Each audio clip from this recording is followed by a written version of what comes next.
Thank you, music leaders, and may the God of our sound bring the power of the voice of God deep within our being. So we have our keynote speaker tonight. It's going to be introduced by Reverend Shada Sullivan. Rich Tafel, you see the promo in there. After there will be some Q&A, so be ready to engage the great thoughts of Reverend Tafel.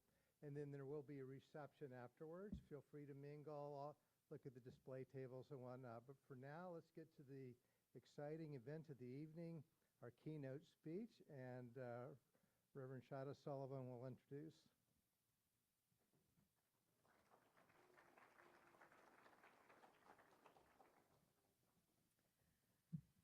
Reverend Rich Tafel was ordained in 1988 and currently serves as pastor of the Church of Washington, D.C., a Swedenborgian congregation known for its spiritual depth, inclusion, and social impact. He chairs the Swedenborgian Church's Council of Ministers, serves on the board of the New York New Church Legacy Fund, and spent 10 years as chair of the board of Wayfarers Chapel in Los Angeles, one of the country's most iconic spiritual sites. As part of his wider ecumenical ministry, he partnered with the National Council of Churches to lead interfaith Christian-Muslim dialogues, bringing together diverse faith and community leaders to foster understanding and shared purpose. He is the creator of the Revolution of the Heart movement and offers cultural translation trainings to business, public, and civic leaders, activists, and faith groups. His framework has been delivered to White House fellows, U.S. Navy admirals, and leadership teams across government agencies. In 2023, he delivered the fireside keynote at the Society for Human Resource Management's Inclusion Conference, introducing over 2,000 HR leaders to this transformational model. Reverend Tafel is a senior fellow at George Washington University's Center for Excellence in Public Leadership and a founding co-director of the American Project at Pepperdine University's School of Public Policy, a forum for strategic civic dialogue and policy innovation. He also serves as president of the board for Citizens University, a national initiative focused on educating the next generation about civic engagement and democratic leadership. He is the founder and president of Public Squared, a strategy and coaching firm for mission-driven leaders, and served as managing director at Rafa Social Capital Advisors, aligning social enterprises with impact investors. Known for connecting capitalism with compassion, he has led initiatives aimed at promoting sustainable social change. Early in his career, he served as assistant minister at Harvard's Memorial Church and director of adolescent health for the Massachusetts Department of Public Health. Internationally, he helped launch the AIDS Responsibility Project, delivering life-saving medications and reducing stigma in Brazil, Mexico, and Jamaica.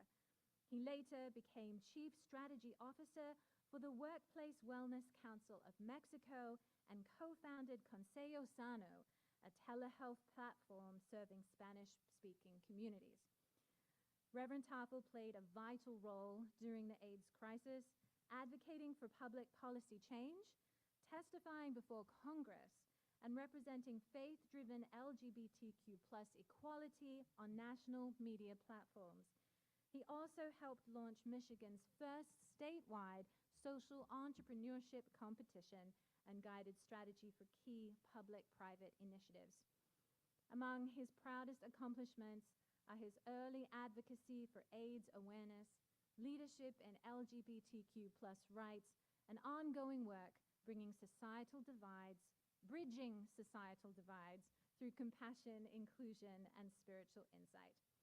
He holds a Master of Divinity from Harvard University. And on a personal note, I've had the pleasure of working with Rich for a number of years, as both our churches are a part of the Middle Atlantic Association and are just a couple of hours away from each other in Wilmington, Delaware, and Washington, D.C.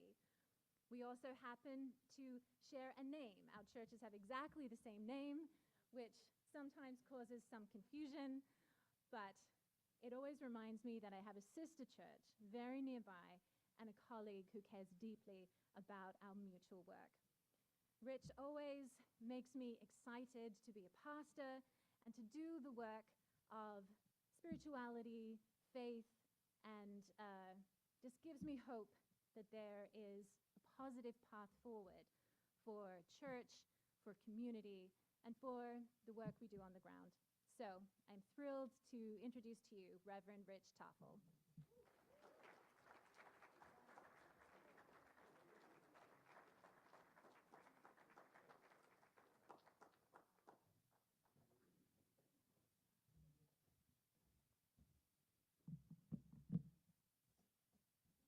Thank you, Shada. That was very sweet. And it's great to be here with all of you. It's lovely to see you all. I'm not a Catholic priest, but there was a moment there where I was going to go get some holy water because I thought we were going to have to do an exorcism on the speaker right behind me there. The noises it was making sounded Reagan from The Exorcist. But here we are, and it's all resolved. Thank you. So the theme this year is spiritual innovation. And I have a question. What if spiritual innovation, what if it just means showing up? So over this past decade as pastor at Church of the Holy City in Washington, D.C., I've witnessed something really extraordinary as a pastor. And that's the beauty of watching people find their spiritual path through the 12 gates of the Holy City. You know, Swedenborg says the 12 gates represent the diverse ways that people come to God. And I have to say, being at Church of the Holy City, I've seen someone come through every one of those 12 gates. So let me share some examples in real time. Through the gate of physical need, a 21-year-old jogger pulls a muscle when he's running past our church. He stumbles in during the end of the service for relief, discovers in deep conversations during the coffee hour and got some ice that he wanted to get involved. Through the gate of intellectual seeking, a young university professional woman had questions on her mind that she could not get answered when she stumbled into the church by accident, and she found that the sermon that week just happened to speak directly to her struggle. Through the gate of service, a prominent progressive activist seeking calm after the 2016 election upended her world, found a safe place to discuss her concerns. Through the gate of dialogue, a young secular business leader came to the church for an interfaith dialogue with a Buddhist monk from South Korea, and he eventually joined our community. Through the gate of truth-seeking, a secular student in the law school was seeking a spiritual path. He became frustrated when he attended other churches in D.C. where he said they preached from one political party or the other. He was just looking for an honest dialogue. Through the gate of healing, a young scientist at the nation's leading laboratory came with her questions about her ability to heal with her own energy. This is something she hadn't shared with anybody publicly. She found a place where she could talk about it. What's remarkable about all those folks coming to the church is that none of them came to learn about Swedenborg. And so it must have been the great preaching, right? No, I'm sorry to admit it was not the preaching. I have to be very honest. That's not why they came. They came because they were seeking practices that work, communities that heal, and wisdom to help them navigate a chaotic world. A community was there to meet them. Only after they met us and got involved with us did they find that our tradition's insights are perfectly designed to help guide them in this moment. Now, when I was 22, I explored the Swedenborgian ministry at our school in the Boston area. I was coming from an American Baptist background, and I left that path because I didn't think the denomination offered me a very clear path forward. Over 40 years later, I've learned something. We don't get to see the path forward. Spiritual innovation requires that we release our need for certainty in outcomes and remember that our job is to show up. As one church member reminds me, do what you can with what you have where you are. And I'd add to that, and trust the Lord and the angels to do the rest. The power of showing up is embodied tonight in the presence and the person of our church patriarch, Dr. Malcolm Peck. Dr. Peck, would you stand?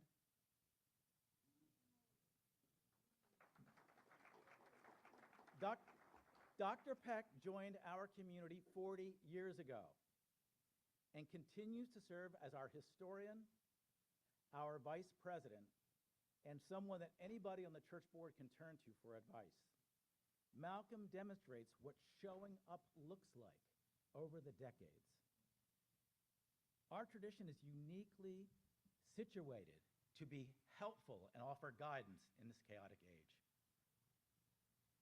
The questions like, how do we create peace in a time of polarization? How do we find community in a time of loneliness? What wisdom do we have for the rising generation? Swedenborg's revolutionary predictions are very helpful in this time. As we've heard earlier, he said, to bring about a new order, you're going to have to go through some chaos. Traditional religion and traditional Christianity would fade, and new spiritual communities would rise. What matters most isn't what you say you believe, it's how you love, and if you're useful. These teachings directly answer the questions of our time. Despite being blessed with these insights, we Swedenborgians often get stuck. We freeze when innovation feels risky and resources are thin. We calculate how long will our endowment last instead of asking God, what will you birth through us? We have a risk of becoming museum curators instead of movement builders, burying our talent like the fearful servant in Jesus' parable rather than investing for the kingdom. Two things that we can do right now to open ourselves up to more spiritual innovation is to first avoid burnout so we can show up, and second, shift our focus from the past to the future. So I've said that showing up is very crucial to innovation. So we have to cultivate talent and protect against burnout. It's interesting, in the social investment world that I work in, an investor will only give money when they see that the person's going to be full-time, there's going to be a full team, and they don't expect any response in return for 5 years. But in the church, we do just the opposite. We ask ministers to work part-time for minimal compensation and carry everything. Then we have lay people who get involved, we throw them on the board, and we drop new responsibilities on them. And we tell our non-traditional ministers, you'll have to figure out your own path. This isn't the way to innovation, it's a recipe for burnout. We must transform how we support and cultivate talent in our pulpits, in our pews, and in our chaplaincies. Second, we have to escape the nostalgia trap. We have to stop looking backward and begin to describe the future. We become overly focused on our contributions from the past. I know I'm very guilty of this. I'm sort of, at times, teased by my friends. I'm like a Swedenborg Jeopardy category. Do you do this too? In the movie, My Fat Greek Wedding, My Big Fat Greek Wedding, remember the grandfather says everything was created by the Greeks? Well, we Swedenborgians have a tendency to constantly point to the past and say, we did that. I'll take Swedenborg for 1,000. This famous Swedenborgian tree planter traveled through Ohio. Who's Johnny Appleseed? This major city's plan was inspired by Swedenborg's vision. What is Chicago? This Swedenborgian coined the phrase, the New Age. Some some debate about that one. This Swedenborgian helped in the founding of AA.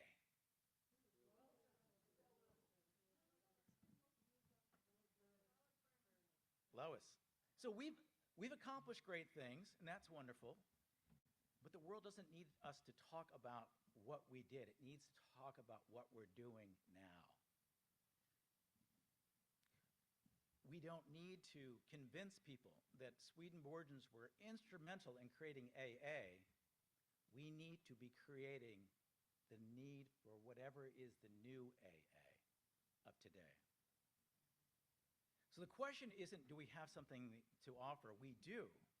The question is whether we'll cultivate the talent to meet that need and whether we have a vision of the future that leads them to it. So how do we move from preservation to transformation? Innovation can feel really impossible in a small community facing overwhelming needs. But I'm discovering that what we see as our greatest weaknesses could actually be our greatest strengths. And I see three crucial areas that we could lead on in this particular moment. I believe that the greatest threat to our nation and to our world right now is that we are descending into a spiral of contempt. We've become addicted to outrage. Swedenborg's teachings offer radical inclusion for a faith community, and it's more important than ever. Now, we as a denomination can be very proud of our past efforts of inclusion. My presence here tonight as chair of your Council of Ministers speaks directly to this. We can be proud of our efforts to include. We need to build on that. For those of you who were at the 2022 Long Beach Convention, you will remember that I introduced what is now called cultural translation, and Shada spoke to that in the introduction. It's a bridge-building method for people to connect with values across divisions. And it's working. As was mentioned in the introduction, since that convention, that training has now trained 3 White House leadership cohorts, admirals of the U.S. Navy, leading government agencies, and we're now partnering to bring it to business.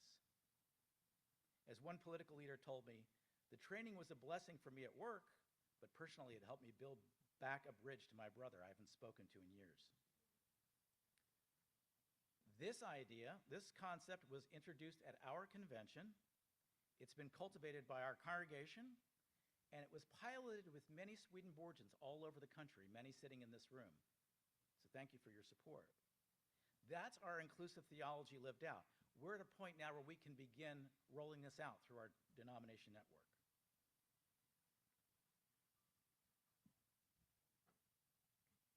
So we're also, in addition to peacemaking and bridge building, the other area I think we could be very helpful in is that we're living in an epidemic of loneliness. And we know how to build genuine community. Now, I've spent a lot of time in a lot of churches with a lot of very sweet people.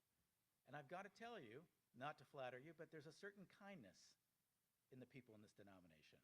I think it's why we keep coming back together to see each other. And I wondered why? Why is that true? This is what I've come up with. I live in a city where prestige and power and transactional energy is everything.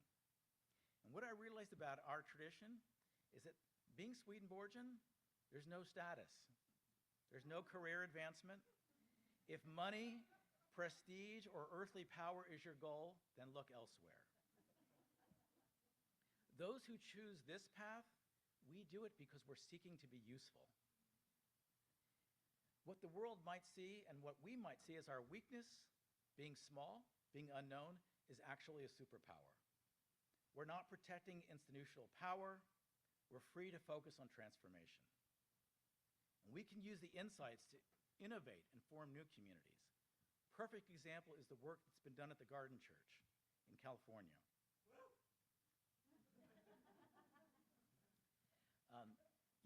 In DC, we have innovated. We sold our massive church building and created Swedenborg House DC, a hybrid spiritual center with a kitchen, a shower, guest space, an area for both in-person and virtual worship, alongside conversations and dialogues. We've redesigned our worship so that there's a discussion after the sermons. We get really incredible questions like, how do I make a difference? So this is innovation in action, and we are taking those steps. Our New York church faced a similar cliff. 5 members, enormous building, and they could have managed the decline very slowly, like taking the Titanic into the iceberg. But instead, the president of the church, Anna Rich, called then President Jane Siebert for help. Members from across our denomination shared time and energy to help the New York congregation, most of the people they have never met. And that collaborative leadership transformed their legacy into a $14 million legacy fund that will fund nonprofits in New York and our Swedenborgian communities. They didn't preserve the past, they sparked a future. And that's what life after death looks like in this world, and that's spiritual innovation. These examples show us that we have figured out ways to build community in difficult times. But innovation is going to call us to grow beyond our comfortable boundaries and get outside of our church doors. And I want to speak now about the third area I think we could be focused on for innovation. In addition to peacemaking and building community, we must focus on the next generation. In the early 1900s, our DC church pioneered the nation's first preschool for Black children. Bold innovation for its time. What are we doing today? Today's challenges are equally urgent. The rising generation is spiritually awake and practically focused. We need to leave our comfort zones and serve them where they are. A member of my congregation, Steve, offers a simple solution. What if we partnered with existing youth programs in our community and offered to work together? The work that Kurt has done with our youth program is inspiring and needs to be supported and grown. Now, I will tell you this, when you show up to meet the rising generation, they will take you places that you've never been. 2 areas in particular that they've taken me in my experience to think about is, one, the mystical aspects of our faith. We are a mystical church, and among this rising generation, there's a hunger for the mystical. Now, whether that's through yoga, breathwork, or medicine journeys, we've got to get out of our heads and into our hearts in developing practices that meet their needs. It requires us to open ourselves to new spiritual pathways. Numerous secular young adults have come to me saying, whether it's a medicine experience or a breathwork experience, remarkably familiar to what Swedenborg did with his breathwork, they've had direct perceptions of spiritual reality, encounters with divine love, understanding of universal connectedness. Dismissing them means we're missing opportunities to genuinely serve God. And we have a very clear theology around the dark forces, and that's valuable too. I'll tell you, that's one of the topics that people raise with me more than anything is the dark forces that you can't talk about. And we can talk about how you can protect yourself. So imagine if we started holding monthly mystical conversation events where young adults share their spiritual experiences, and we can explain how Swedenborg theology fits in with that.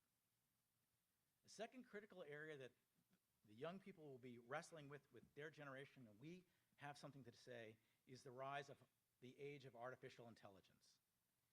As AI handles cognitive tasks, the young people are asking, what makes me human? How do I find my career path when machines can do the work?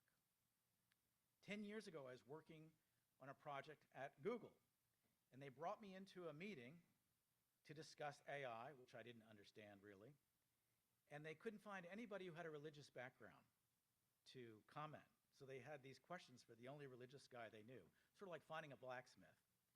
And our tradition offers some really profound answers on this topic of AI, and that is to be human is that we love wisdom, we believe in spiritual growth. Our capacity to love and choose between good and evil, our role as spiritual beings in the natural world, these are all critically important in the age of AI. Imagine if we developed workshops for college students and young professionals called Irreplaceably Human, helping them discover the unique calling in an AI world. When we commit to showing up, and you have shown up, and trusting in God's providence, amazing things can happen. The transformation stories I shared at the beginning of Young Seekers aren't the exception, they're the pattern. Let me tell you what happened. The young man who pulled that muscle while jogging now is at the leading social impact investment firm working on homelessness in the United States, and he serves on our board. That young professional woman full of question, she now leads our Sunday worship. That activist who found peace during political chaos, she leads our board and runs an organization bringing left and right together around kitchen table issues. The business leader, he shares his faith journey with skeptical friends. He serves as our treasurer, and he's on the board of the Swedenborg Foundation.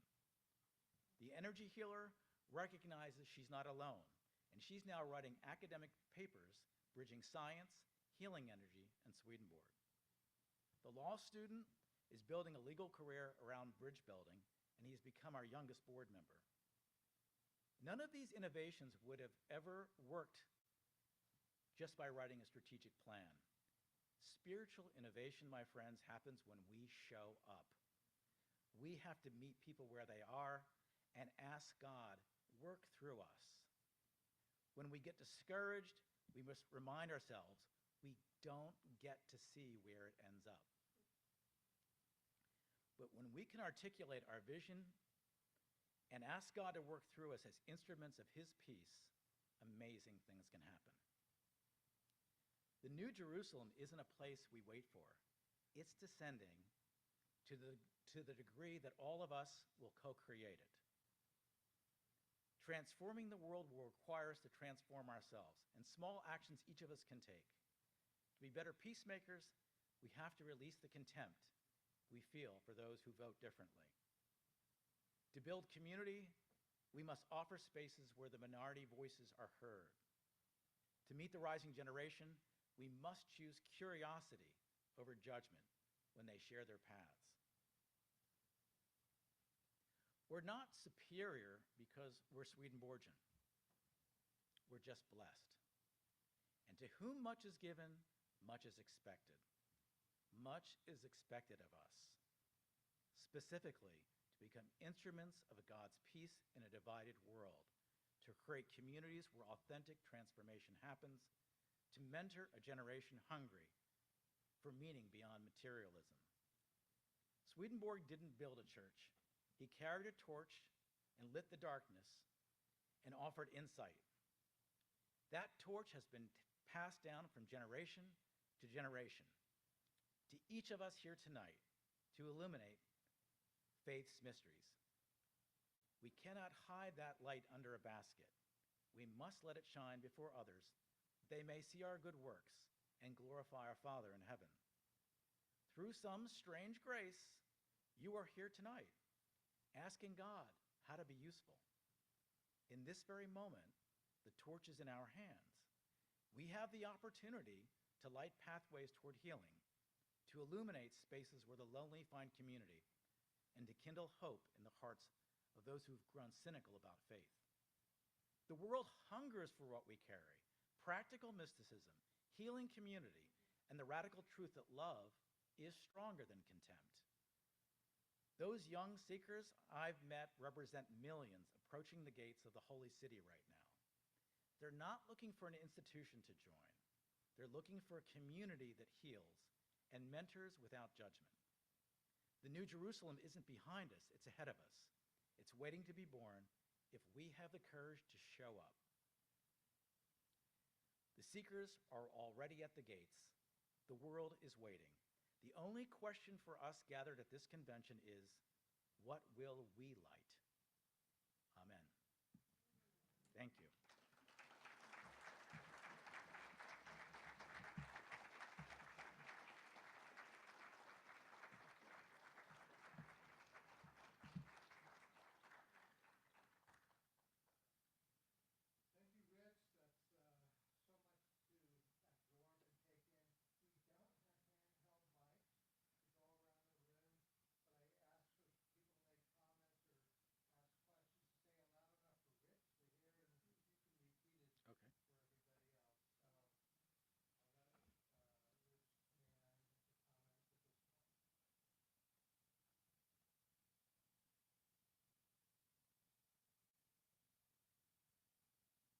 Rebecca?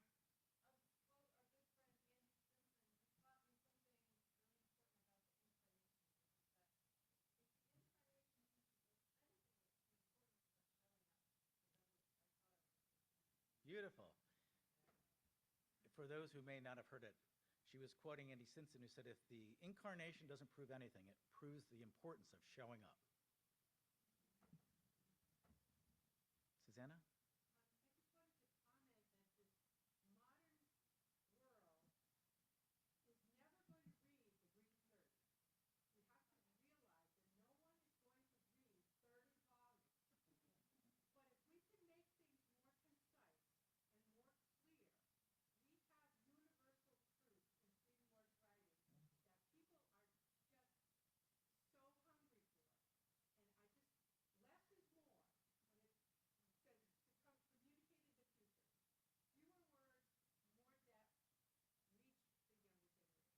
Yes. Do I have to repeat that? Yeah. So to repeat it, Susanna's basically saying no one's going to read the Greed 30. People are not going to read the in-depth books. Very few people in the public. We're going to have to find ways to make it concise and clear. I would just add in my own case that I never start there. We start with meeting people's needs, and then they ask questions, and then some get very interested.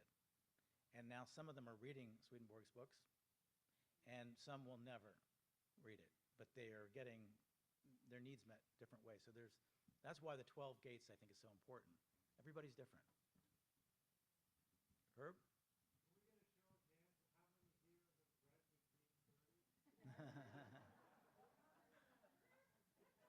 Or even know what it is. That's a Any other questions? Renee?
And just to summarize very quickly, Renee was just basically making the case that both in a career opportunity that she had and then also in an opportunity to minister, in both cases it was the inclusive nature of our faith.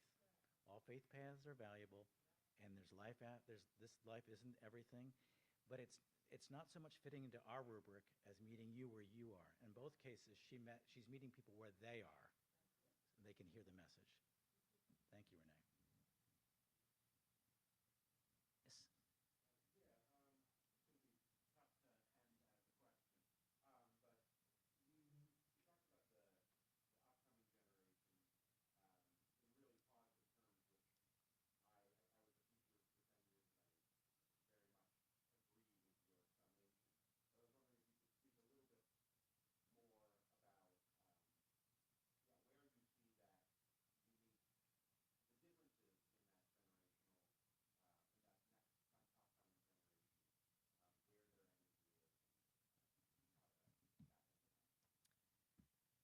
Well, let's see.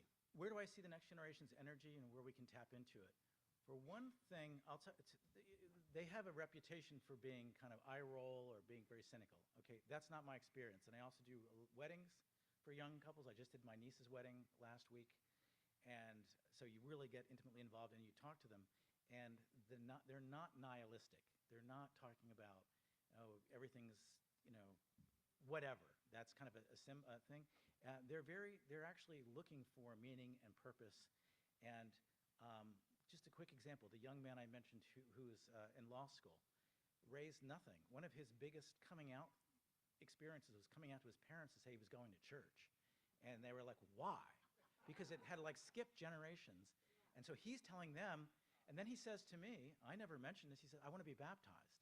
I never told him that how it works or what the process was or you've got to be baptized. He said, I want to be baptized. And then others saw that and said, well, I've never been baptized either.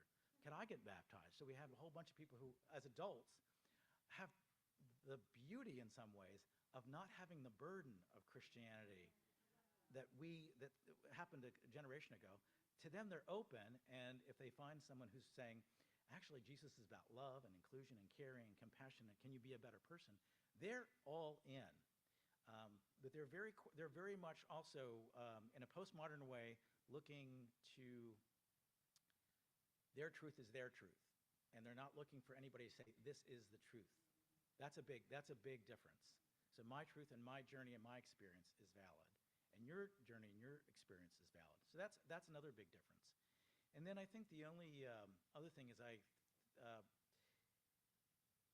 there's high anxiety, much higher anxiety than I've seen with any other age group. And issues like, I can't sleep, I'm anxious. I think that we can all now agree that the cell phone has had a devastating effect. It's been a grand experiment on humanity, and it's not a good one for kids. And so they are very anxious. There's a lot of addiction to technology and to their phones and so forth. And, doom scrolling. And so they're looking for ways to break from that. So it was interesting. A group of them just said, when we moved into this new house, let's do a night where we all put our phones in a box, and we then come in and meet and talk about issues that are important to us. And they said, and these young people have some important things to talk about, but they want to make sure it's confidential, it's anonymous, because they want to talk about what's going on in their life. So it's very exciting, I think. I think we have a lot to offer, but I think that that's our place to be. Does that ring true with your experience? Your question was, as a teacher, you were asking me where I see them. Is that accurate with what you're experienced?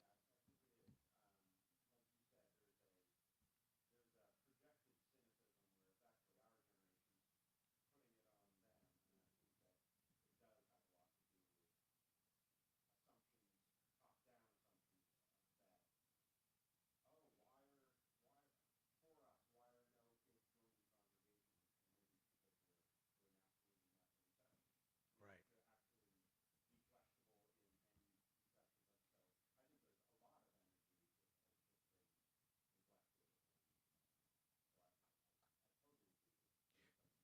Yeah, a lot of the training I'm doing for corporate folks, they operate at a more modern worldview, and they really are pretty condescending toward the young people's postmodern. And so they kind of do the eye roll about being woke and snowflakes and all that kind of stuff. And I would say if you get below that what those young people are doing, they're just being more concerned. There's like a new level of concern about everybody. They're trying to be concerned about you and you and you and how do you feel, and so to mock that and say, oh, you're just woke, you're a snowflake, that's also, again, as you say, we're projecting onto them when we should really be listening. That's why I keep stressing, we're gonna have to be curious and build trust. And they're not looking for our agenda so much as they're looking to get their answers. Yes.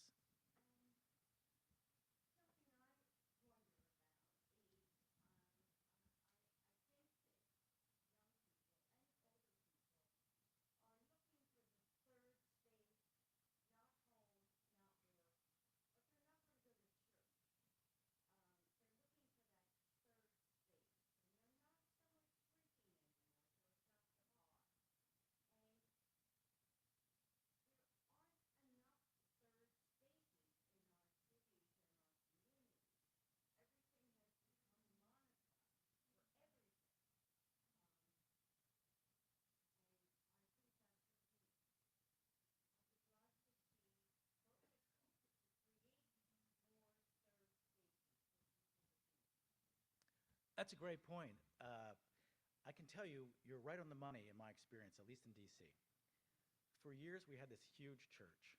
And it was, many people, when I would say, what was your biggest issue about coming to church, they'd say, the church. So it was interesting, like the church scared them from coming. And now we've moved into essentially a large mansion, which is that third space. And it's magnetic. They want to do things in that space. And I think to myself, it's so funny. We had this space, but they weren't suggesting these things. It's intimate. There's ability to cook. We didn't have that before. But whatever it is, you're right. That space, and it's not looking to drink, and it's not looking to party. It's really looking for a place where they can dialogue and meet other people and so forth. Now, I've been told if we do speed dating, we're really going to grow the church. So I am open to that. I am very open to doing speed dating.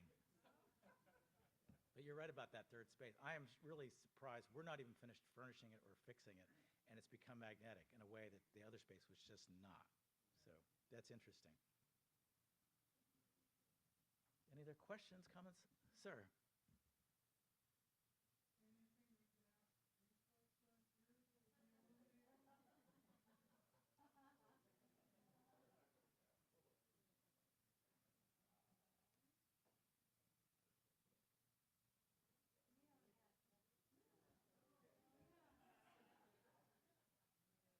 If you've been sitting there thinking, I really want to ask this question to this guy, this is the time to do it, or I have this comment, please do, but if you don't, don't.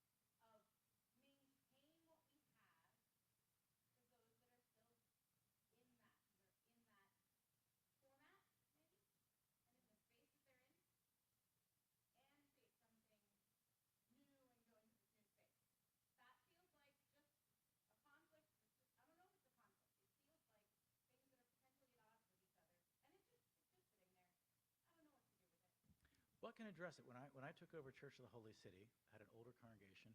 I remember I got advice from a church strategist, and he said, in no uncertain terms, you got to kill the old congregation. You can hospice them, you can put them in mothballs, you can do what you want with them, but you got to do something else and just let that go. And I disagreed. And I think that Dr. Peck here is a perfect example. Dr. Peck has been through hell and high water with us. And the younger people in the church, many people have told me that they say, I have no one in my life like Malcolm. I have a grandfather, but I have an elder voice now in my life with Malcolm and the other older members, Ross Capon or others. They love the intergenerational. They actually love it. It's the only place, if you think about it, it may be the only place that you can experience it. And I'm going to speak for Malcolm right now. I know he loves the energy of the young people. Now, he had a heart that was curious and open. You could have just said, we're going to just do it our way and not change anything. But we're constantly evolving, changing, and Malcolm and the other members of the community have been there with us through it. But we've grown together, and I don't think it's an either or. I don't think we have to choose one or the other. I think we can do both.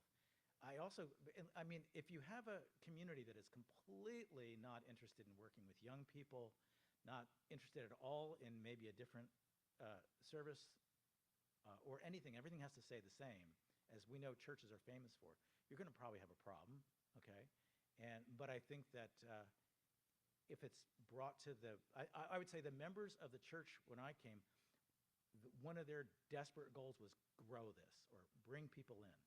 And I said, that's going to mean that it's going to be different. You're not going to do the same thing. And we're not doing this thing.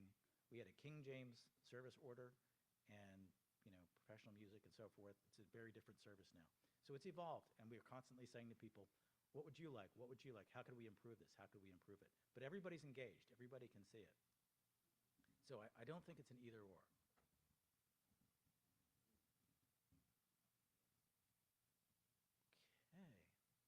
I think that's it for the questions.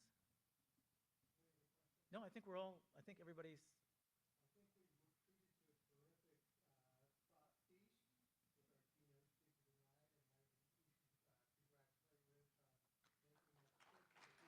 Thank you. My honor. Thank you.